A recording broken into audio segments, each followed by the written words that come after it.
Well, ladies and gentlemen, welcome to Soulful House Nation. My name is DJ Dan, and I have a very, very special guest here tonight, Mr. Glenn Williams of Glenn Sound Studios. So I'm going to get right to it, and I'm going to start with some questions and start peppering them up. Great. Regarding here. So Glenn, tell us a little bit about you. About me, myself, the sound man, or the DJ? Let's start with the sound man, because tonight we're going to focus on sound, Okay. and then we'll come back to that. We'll circle back to that. Well, where I started, back in '75 Okay. Now. is where I originally started, and I kind of started with tinkering as a 13-year-old, 11-year-old boy Okay. with speakers, 8-track players, one-piece hi-fi units, Okay. Now. and just seeing how they worked. The sound part may have came later because at one point I started listening to classical music, only because I liked the ambient sound of the classical realm of the sound. It wasn't like a monolithic sound. It was just, for me, it was just wide a range of sounds. I can hear everything. So that's where the sound part came in 5-7 years later. As far as the sound, listening to sounds, back then we had the big bands, Earth, Wind and Fire, Sure. Brass Construction, groups like that, which my mother and father, I wouldn't say were DJs, but they were in that world. They ran a bar. Okay, sure. My father was the bartender. Okay. My mother and aunts were the barmaids. Okay. So every weekend they would have red light, blue light parties. Red light, and- blue light. Okay, explain Yeah. to us what red light, blue light party is. Basement house parties, living room house parties back in the late 60s, early 70s. You had your friends come over because at that time there were no clubs per se. A few corner bars. But if you really want to have a good time, it was a house party. Okay. So red light, blue light, because they had a red bulb and they had a blue bulb. So that was red light, blue light party. That was their atmosphere. So me and my sister would sit at the top of the staircase and just watch. Me, I would watch and I would listen and just the atmosphere and see how people move to the music and how just moving and grooving, and it was just a part of me. So some of but we know you started originally your journey into this starting from DJing. From DJ. Right. That was from the red light, blue light. Right. The red light, blue light. Okay. Right. Did you play the music or you just listened? No, I was probably at that time, '69, I was probably about 7 years old. Okay. All right. 6 years old at that time. So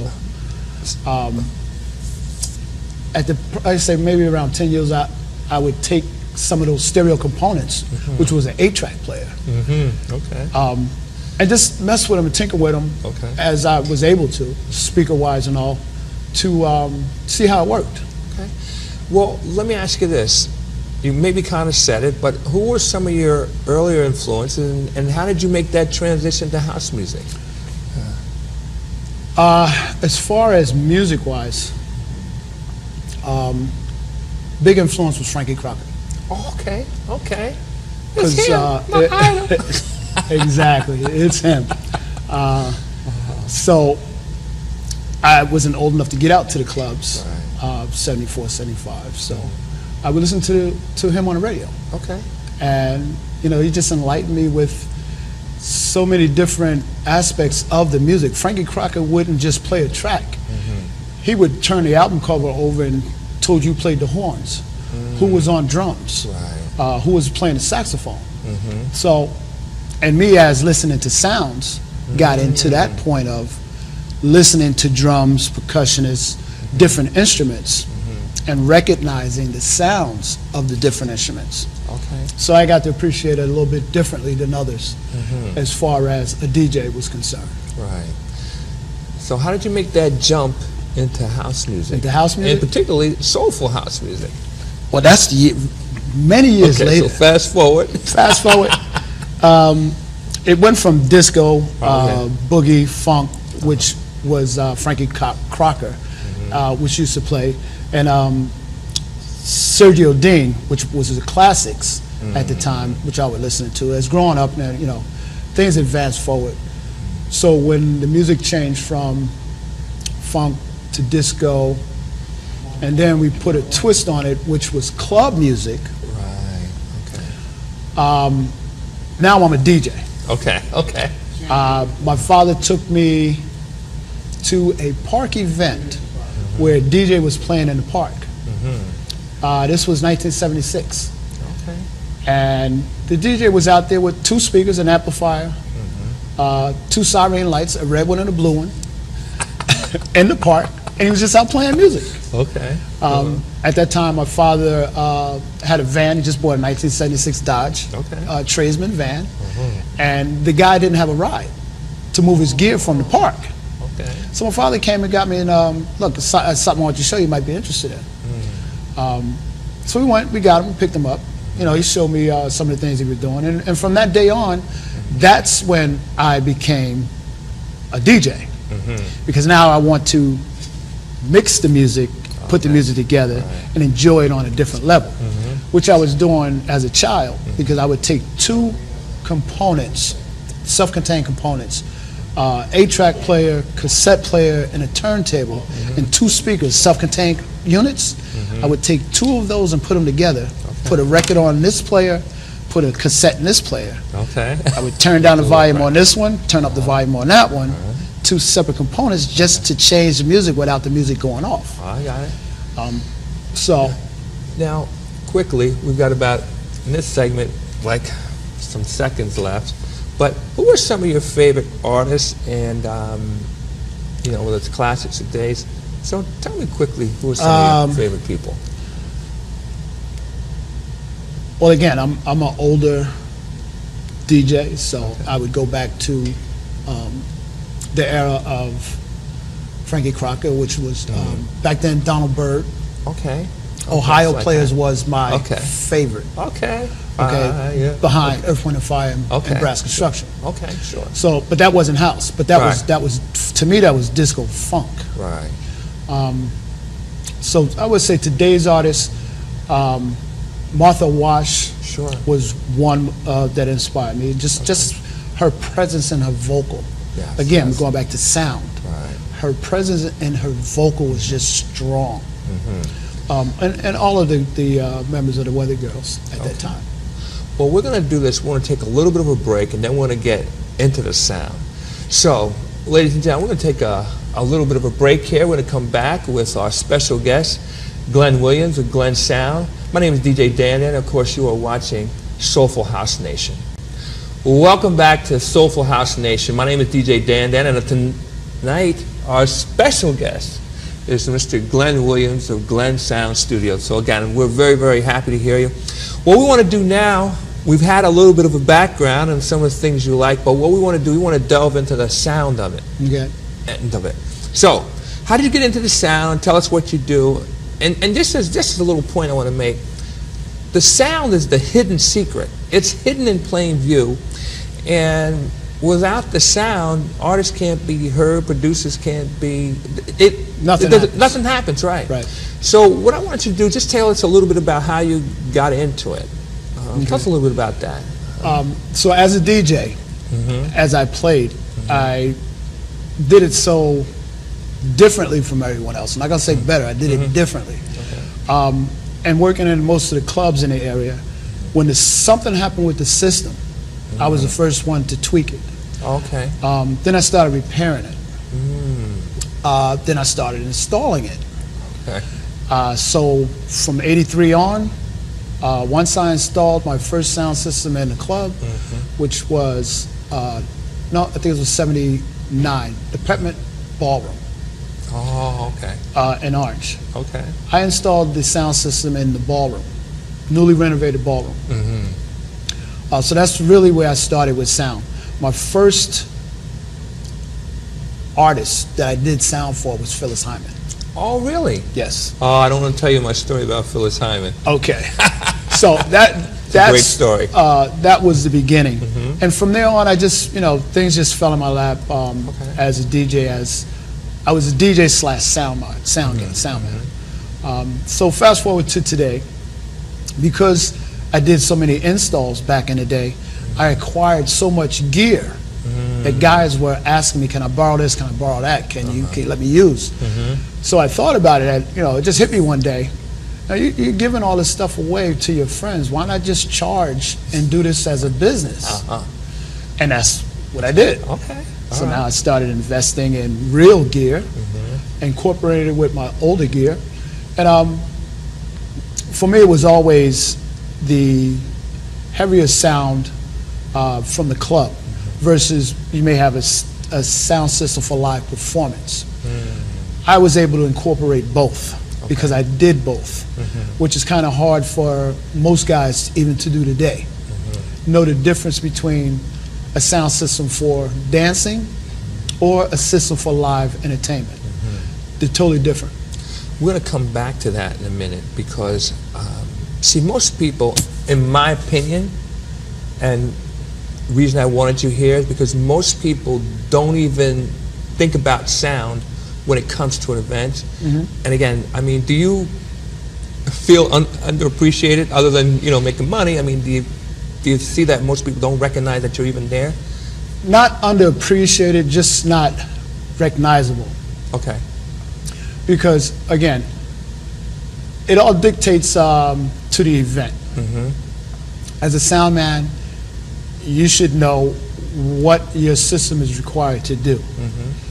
So if I have a dance venue and I'm providing sound for strictly dance, I know what type of system I need in order to pull that off. If it was a showcase with a DJ, I wouldn't set up a sound system for a party.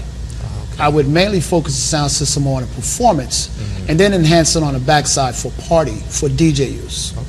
So it all depends on what you're using the system for and what it's supposed to do. The only person that I know that was famous based on the sound systems, and this is going back to the 70s even, was Richard Long.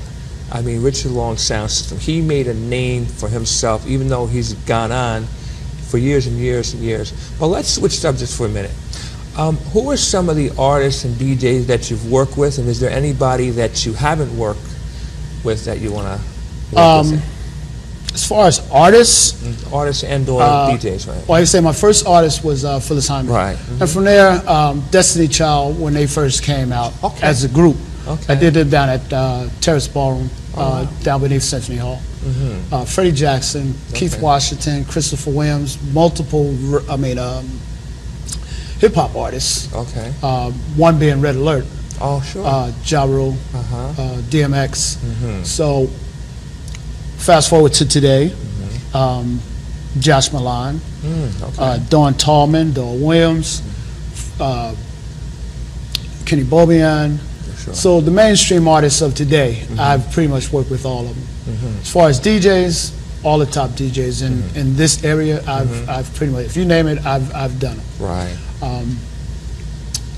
It's too many to list. Yeah, well, I know, I know. But all of the jocks in this immediate area, if you say Glenn Sound Studio, yeah, I've worked with them. Yeah. Well, I know for a fact that I've seen it and been there with DJ Beloved, Jahad Muhammad, Ian Friday, Ruben Toro.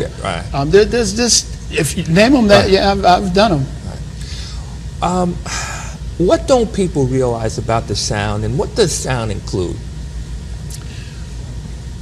Again, what they don't understand about the sound is how sound travels.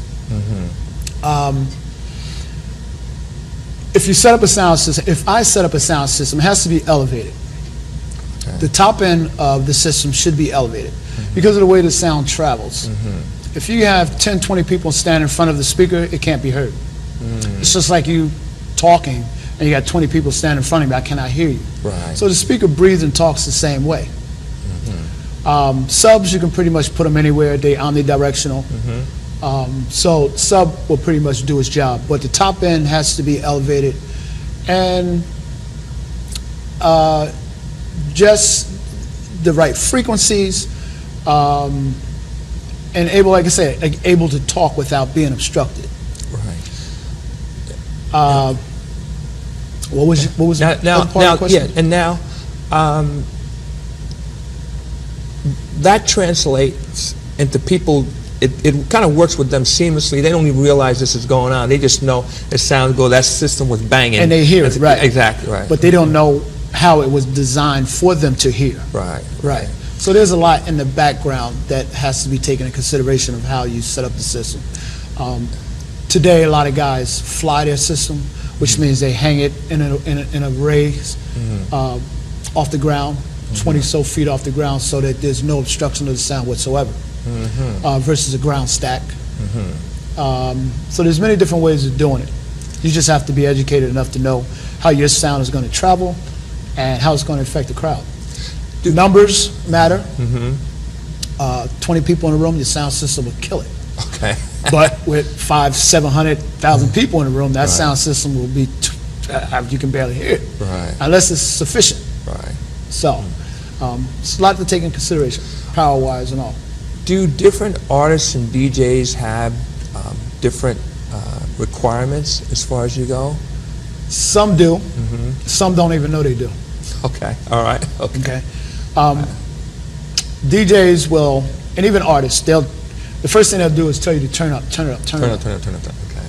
Not knowing that the system is already working at its, I wouldn't say peak performance, because a good sound system should always have plenty of headroom where you can max it out if you need be.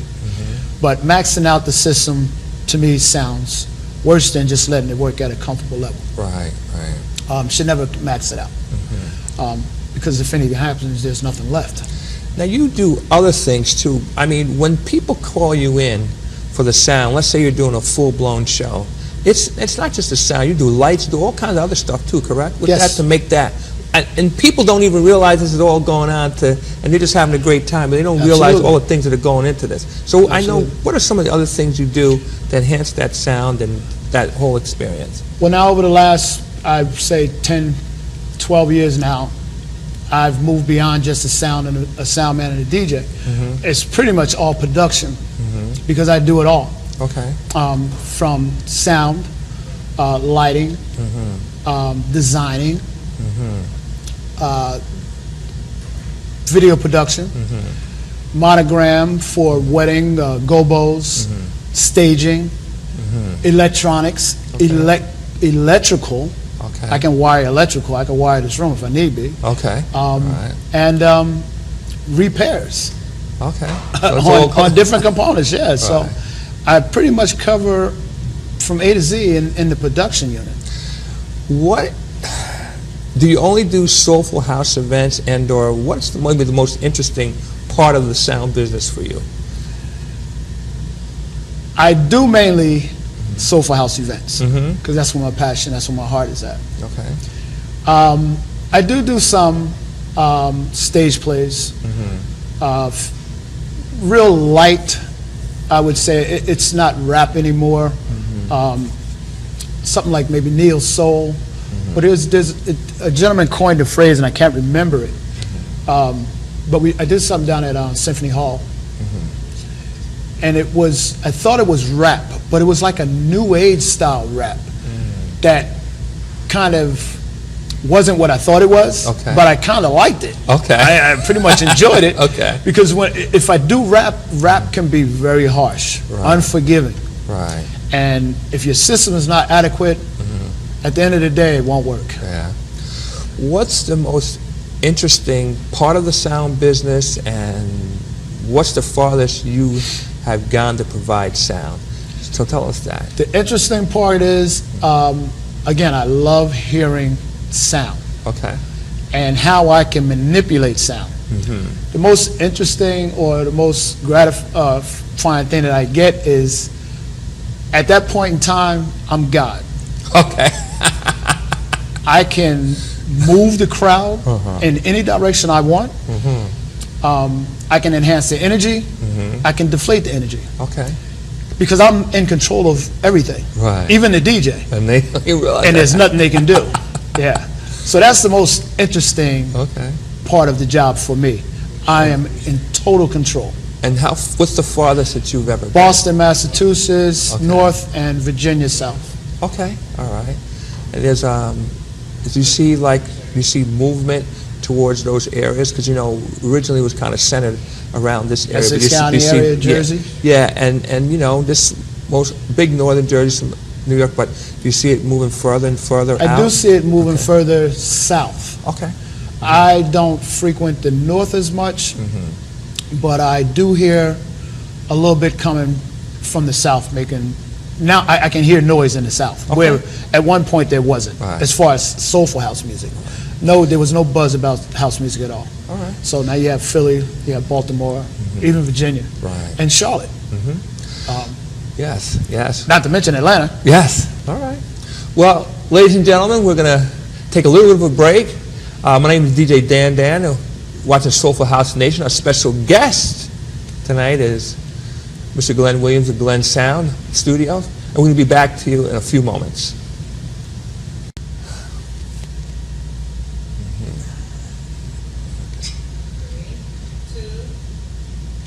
Well.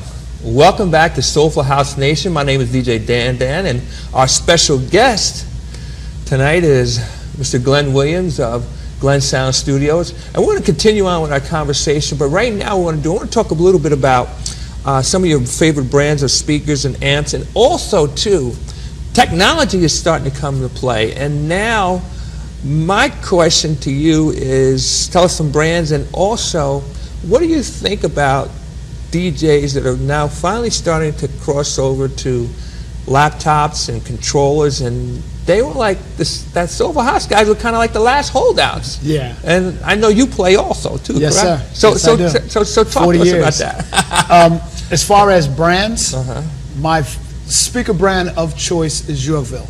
Okay, sure. I've been a Yorkville fan for the last 25 years. Okay. JBL, which is I'm a new fan of now. And I used to be a Sur and Vega before the Yorkville. So, and as far as the controllers and the DJs, it's a different world now. I come from 8-track players, so it's totally different. It all dictates to your pleasure. A lot of guys don't have the means to carry all of the gear. You can have CDJs, which are 35, 40 pounds a piece. Right. Put them in a case, it's 50 pounds a piece. And expensive too. Yes. Compared to a controller, you got one-piece unit, 25 pounds, easy to do. But now some of the software that works these controllers and programs are just like a cell phone nowadays. Everything changes on a daily basis. So as long as they keep up with the formats in which they're using, it really doesn't matter. The crowd's not going to know what they're playing, what they're using, what program, what software, anything. The crowd doesn't care. It doesn't matter. As long as he's moving the crowd and playing the top, whatever music that he needs to be playing that night, that's all that matters. Right. You know what's interesting about it? It seems like the real fuss comes from the DJs. Not so much, I mean, how does that impact you? But whatever. Oh, and I'm going to say, I'm going to say a 4-letter word that starts with an S. Sync. Sync button. The sync button that's like is a safe button. Okay. Anybody can be a DJ now. Okay, like I say, I come from the days where you had to know the songwriter, the drummer, the saxophonist, everyone on that track. You had to know who it was before you played the song. Okay. Now, I wouldn't call them DJs. It's song selectors. Okay. You play what the crowd wants to hear. That's it. You don't have any education on the artist that you're playing, what their background is, where they came from, what they do, who's playing or performing on the track, which now comes out of the basement studio. It's one person. Well, two points of view. But from a sound standpoint, how does that impact you? And yes, let me do that part first. How does that impact you, like say moving with the technology and things of that nature? How does that? Well, as a sound man, there is a difference. You have guys that still use turntables, CDs, and the digital formats of MP3 waves, whatever you have, and the software that they're using. So there's a digital sound and there's an analog sound. And you have to come from both worlds in order to understand and distinguish the two different sounds. The analog sound is from a record is much more warmer, has a softer feel. And a digital sound is much more harsh. And depending on the software that you use, it dictates how the sound system will react. You're gonna put it that way. So as an educated sound man, you should know what formats your DJs are playing. Even with instruments now, instruments are digitized versus a live horn, a live drum. So, and the sounds are totally different. And again, as an educated sound guy, you have to know what the instrument originally sounds like in order to get to that original sound and clarity and so on and so forth. But now I'm in the audience, okay, and I know it has an impact.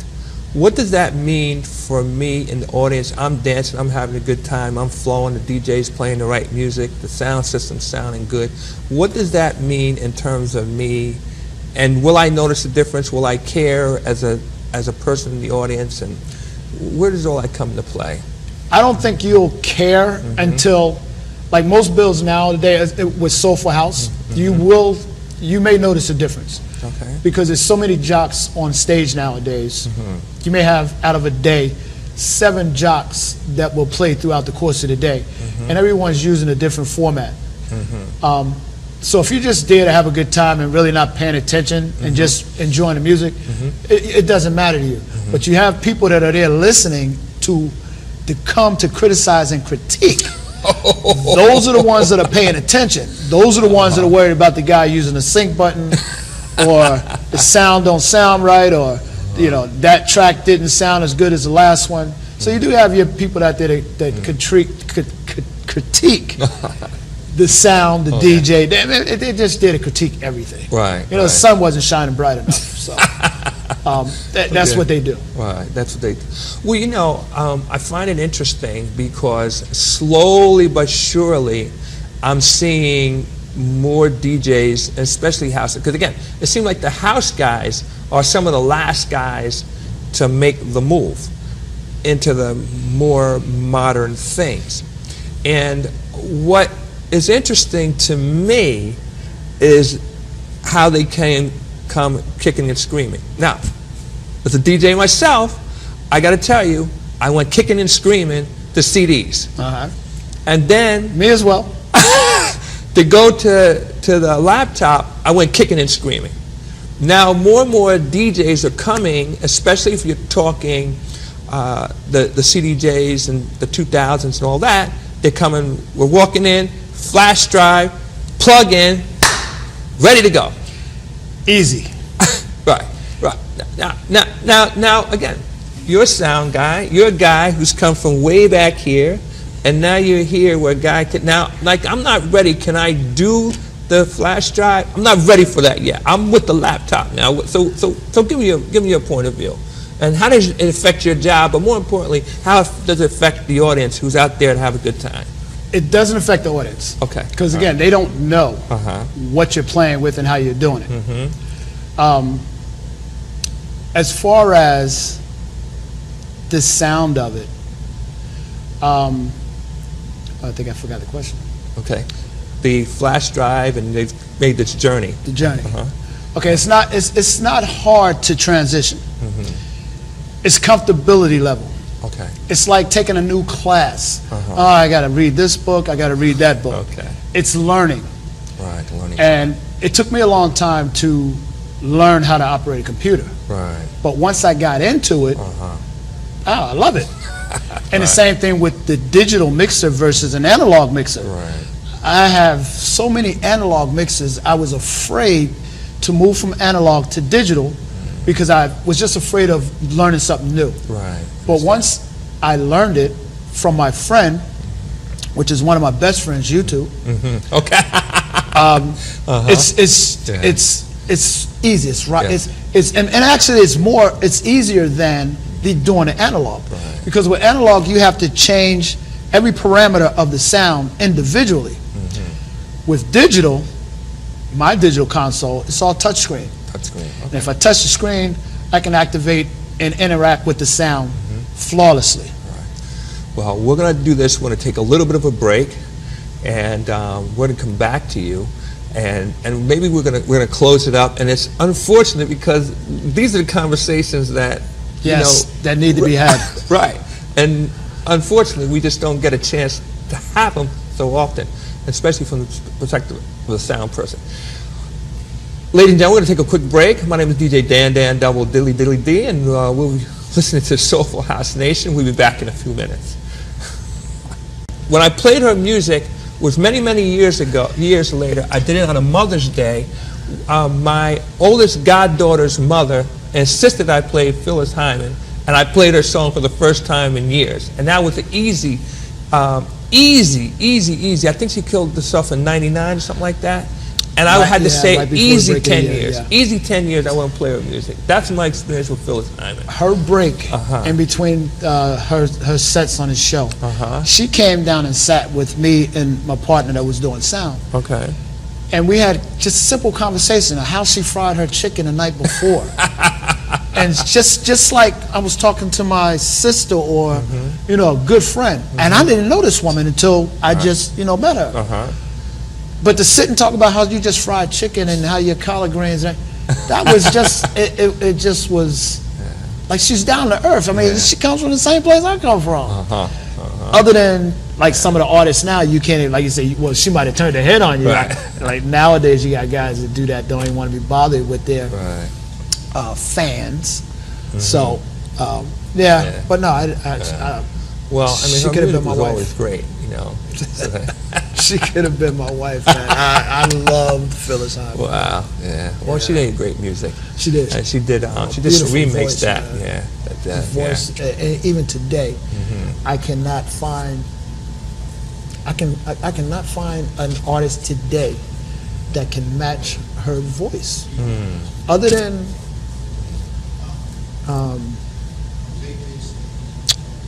Not Natalie Cole. Okay.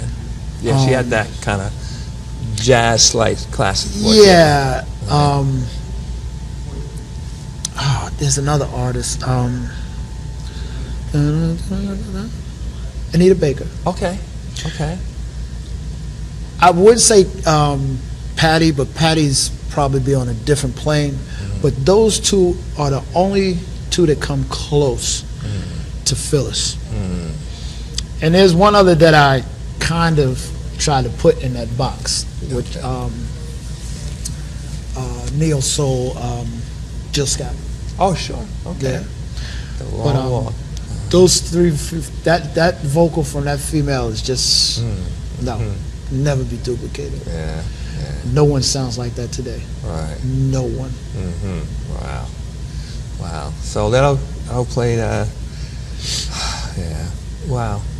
Well, again, I mean, no one could deny her vocal ability. No one could deny that. Whether you liked her or you didn't like her, like I said, I just had that experience. Maybe I just got on a bad day, and maybe I misinterpreted what happened. But I said, oh, it's like that, huh? And I think even on that build, do you remember comedy Rudy Ray Moore? Sure, of course I do. Dolomite.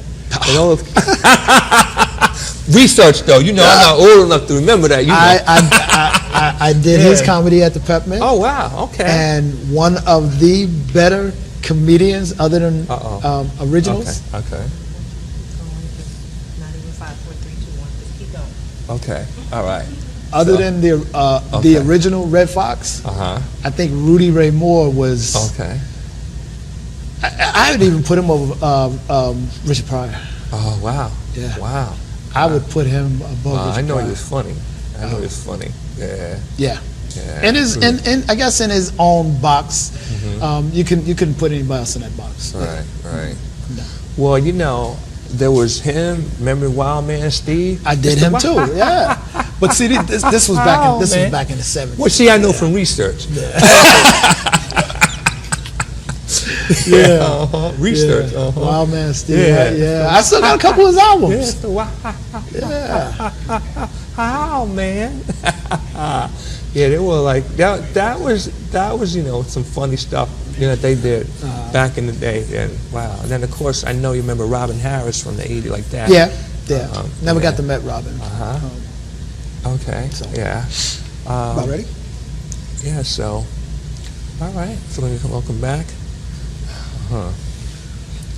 Yeah. Yeah. So anyway. Yeah. Yeah. So so you've done like all kinds of things then. All kinds, which led up to what I do now. Right. Yeah. So I wasn't always into house music. It's just that house music is something I grew into. Right. Or rather grew into me. So yeah.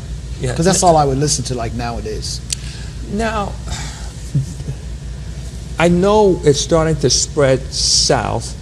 Do you see the audiences growing in terms of different cultures getting involved in house or listening to house? I know people stop by when you have outdoor events, but do you see other cultures of race of people? Yeah. Yes, they are. Okay. Ever so slightly, if I see different faces in the crowd that doesn't look like me. I'll put it that way. Okay. And yeah, with every event, more and more it grows. There was a guy last week that was out in the crowd. Okay. And if you looked at him and saw him with the tattoos, the Okay. blonde hair, you would never place him in that community. Right. So yeah, it's spreading. Right. Yeah.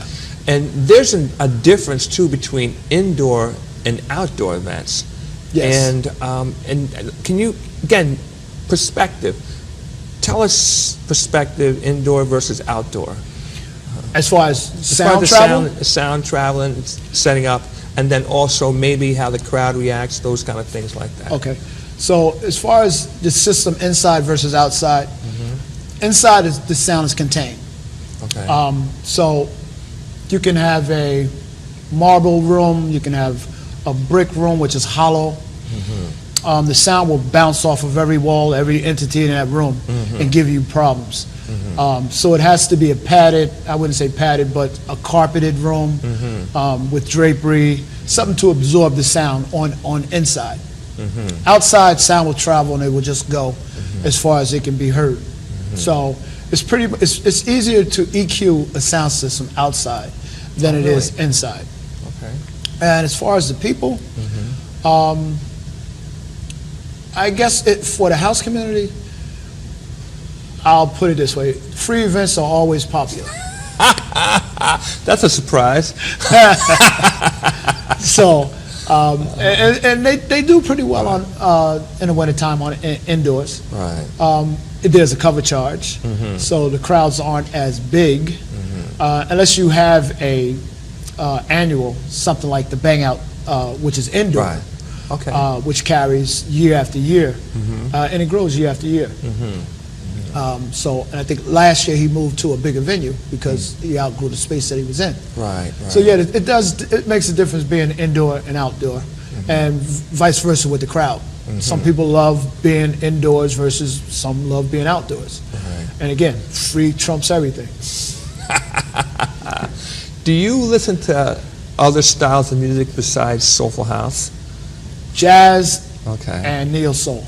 Here's something very interesting, is that every person that I brought in the studio that was a DJ or promoter, whatever, listened to jazz and then listened to other styles of music. Okay. Do you find that there's a point where you get refreshed when you listen to other styles and maybe some of those things, or you ever think that maybe I wonder what this artist would sound like if he or she did a soulful house track or whatever? I listen to different sounds only for educational purpose. Okay. To tune my ear. Because again, I do get caught up with soulful house, tribal, just house in general, that I really don't pay attention to anything else. But every now and then I'll listen to a rock song or a jazz, and I'll always tune my system at the beginning of every event with a big band group, Oh, really? Okay. Earth, Wind, and Fire. Okay. Because I have to hear the big sound, each instrument, each tick. I'm listening for everything that's in that song. This way, if I hear all the instruments and I tune my system to the instruments, which I know are live, then I can hear the dumbed down version in some of the basement produced tracks. If I'm in the audience, I'm a dancer, and I'm just having a good time, what should I be listening for with the sound? What should I be paying attention to? How it makes you move, Okay. how it moves your soul. Okay. Most genuine house heads get caught up in the vibe. And they say house is a spiritual thing. Yes. You can't explain it because it is a spiritual thing that takes your soul and it just takes over. Right. And in that point, it's not so much how it sounds. It's just the music in general. But again, it has to hit you. Like some people go to church and they fall out on the floor. I can never understand why, but it has to hit you in order for you to understand it. Right, right. And I guess it's the same thing with house music. You know, this morning I was writing a little blog. I call it a blogatorial. In other words, because it's part blog, you know, chronicling things, but part editorial is my opinion. And I kind of like try to say it is hard to describe, it's easier to feel, because it's like if I said to you, here's how you drive a car, more intensely, here's how you drive a stick. Well, you put it in gear, you put your right foot on the accelerator, and you press it down, but then you got to let it up, and you got to put the clutch foot down, and you got to let up the clutch just enough, and then you got to pull.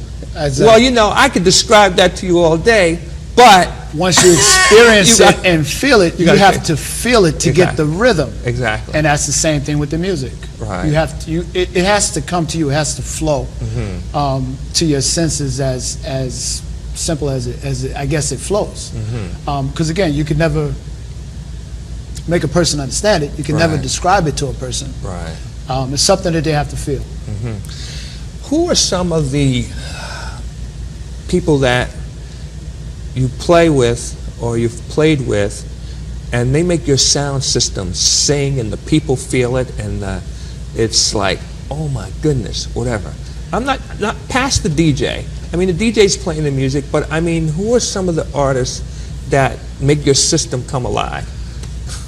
I just did Treehouse Entertainment in Orange Park. Okay. Last month. And they had I can't pronounce the name, Alexis P. Suter. Okay. And her vocal really made my system sing. Okay. Because her presence and her vocal was so strong. It just made the system do what I designed it to do. Okay. And I was a little amazed that it sounded as good as it did with her vocal. Because she's a strong vocalist, and I thought that she would overpower the microphone and the system altogether. But I evened it out pretty good, and I was surprised of how good she sounded and made the system sound.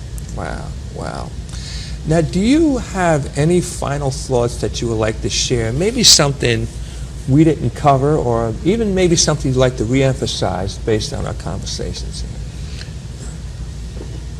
Note to DJs. Okay, all right. Dun, dun, dun, dun. When you come on a stage that I am providing service for, it's not always a good thing to share music. Because when you share files, or you copy files, or you borrow files from another DJ, you have no clue what he's done to that file. And as far as sound, the quality of the sound of the track. So a lot of guys will come on stage and their tracks will be muddy because it's been recorded, it's been copied, it's been dumbed down because it's been shared so many times. So buy your music. Okay. download your original music. And this way, when it gets to me, it's clean. Okay. I like my sound crisp and clean, not necessarily loud, but if as long as your music is crisp and clean, it makes me doing sound a whole lot easier. Because I've had guys that come on stage with just files that were just horrible, and it really reflects on me, and there's nothing I can do with a bad file. If you sound bad, you make me sound bad. So just do a better job on with your music files. That's best advice I can give to DJs. Okay. Now, how about this? Let's say I'm interested in engaging you and bringing your company in for my different types of event. What kind of events do you do, and how can I reach you, and where can I find out more about you? I do all types of events. Again, I'm not just a DJ, I'm not just a sound man. I have a whole production unit. Sweet 16s, weddings, bar mitzvahs. If you just need a backdrop or a setting as we have here, I'm able to do that too. Lighting, staging, electrical wiring, repairing of speakers, sound equipment, I'm able to do it all. I'm self-contained. I own all my own gear. And I do have a website, glennsoundstudio.com. You can go on the website and check out the website and see all the different things that I do. You can reach me at Glenn Sound, Glenn Williams on Facebook, or my number, 973-277-6647, or just ask any of your local DJs. Just mention Glenn Sound. 9 times out of 10, they got the number in their phone. Well, you know, the first time I met you, you probably don't even remember it. You know, not that I make that much of an impression on people, but I met you. You were doing. There was a DJ, a place in Patterson called Hamilton Ward Steakhouse, and they had an event. It was a guy. I remember the DJ did a great job that night, and you did the sound, and he did. And he had the Pioneer SX. Then I saw you another time. Maybe one was for the other. You were doing a wedding, and I think they might have been Caribbean, because I forgot the name of the place, and they did the song Palance. Palance, you know, they did that, you know. Yeah. And I remember that. Real popular song. Yes, it's a very popular song. Whole dance to it. And I remember you doing the dance that night, doing the party that night. So I mean, so I've been following you. That's good. A long That's good time. to hear. Yeah, and then I started to go to different events, and I said, wait a minute, hold it. You know, Glenn Sound Studio, Glenn Sound. So you are the premier sound company in this area. As far as house music. As far as house music goes. As far as house music. Right. You I own would say that that niche. much, yeah. You own that niche. Because again, house music, that's my passion. I do everything else, but I'm really recognizable and known for the house music scene. Yeah. Right. And it's only because of the sound system. I know what the dancers and the DJs are requiring in order to have that day be successful. So we've got 1 minute left. In 30 seconds of it, I want you to tell me, how do I select the sound company?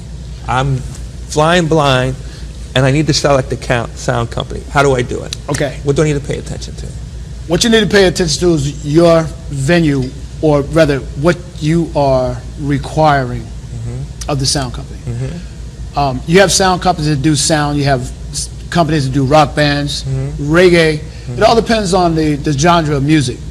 So if you pick someone in the category, say rock, if you got a rock band on stage, find a sound company that does rock music, because the sound is totally different from a rap artist, R&B artist, or a rap. And as far as me too, with house music, I know what the music is supposed to sound like, versus me going into a rock format. I do listen to rock from time to time to tune my ears, but stick with someone that you know that does that formula for that particular genre of music. Okay. That's how I would choose. Okay. All right.